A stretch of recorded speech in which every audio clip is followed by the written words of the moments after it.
Bread, it's such a wonderful food. It's so nutritious and versatile. It's so versatile that you don't have to eat it fresh. It can be used slightly stale in such terrific dishes as the Consuming Passions chicken in a box, a sort of pie without pastry.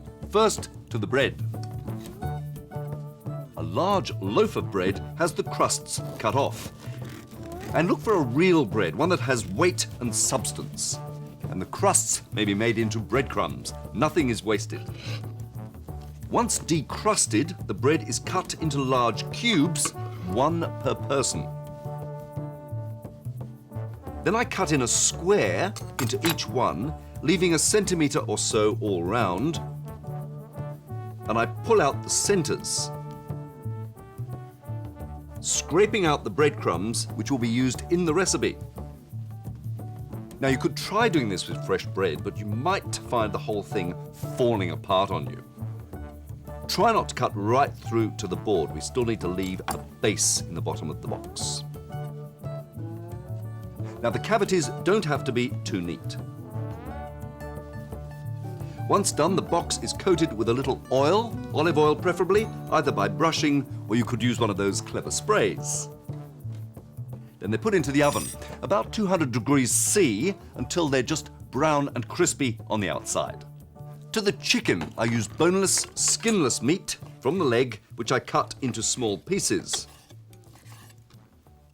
And that's ready for cooking. Now, into a pan, I put a mixture of milk and chicken stock, 50-50 mixture, and I heat up. Then I add very finely chopped onion,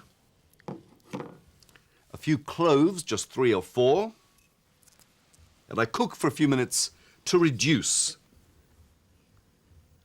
Then I add breadcrumbs. The breadcrumbs I scraped out of the boxes, crumbling them in, just like this.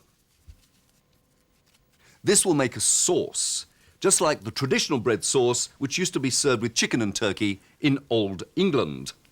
In fact, bread was commonly used as a thickener for sauces. And I stir in a good quantity of finely chopped parsley. You could use thyme or marjoram or even a mixture. Now to the chicken pieces. They could cook in the bread sauce, but so as to keep more control over the cooking of the chicken, I like to either pan fry or steam, pan frying in little oil. And I also put in a little reduced salt soy sauce for colour and flavour. It's best not to overcook the chicken, nor should it be undercooked. Just check it from time to time. Now, of course, you could put just about anything in one of these little boxes, for instance, fish or even some stir-fried vegetables. They'd work very well indeed. Now, once I'm happy that the sauce has thickened enough for my liking, I look for the cloves and remove them. If you find that the sauce is not as thick as you'd like it, you can always add a little corn flour mixed first with some cold milk. Stir in the chicken pieces.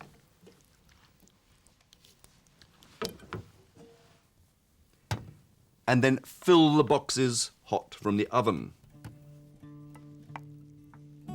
And that's chicken in a box. Degree of difficulty, low to medium. Preparation time, about 25 minutes, including cooking. Keepability, best eaten immediately. Time to serve.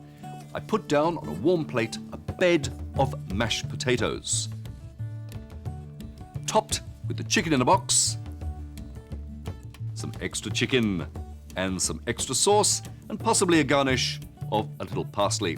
And there it is. Great energy food, terrific for children, high in carbohydrate, high in protein, and for grown-ups only, why not a glass of a dry Australian white wine? It will be absolutely perfect. From Consuming Passions, till next time, bon appetit. The taste test.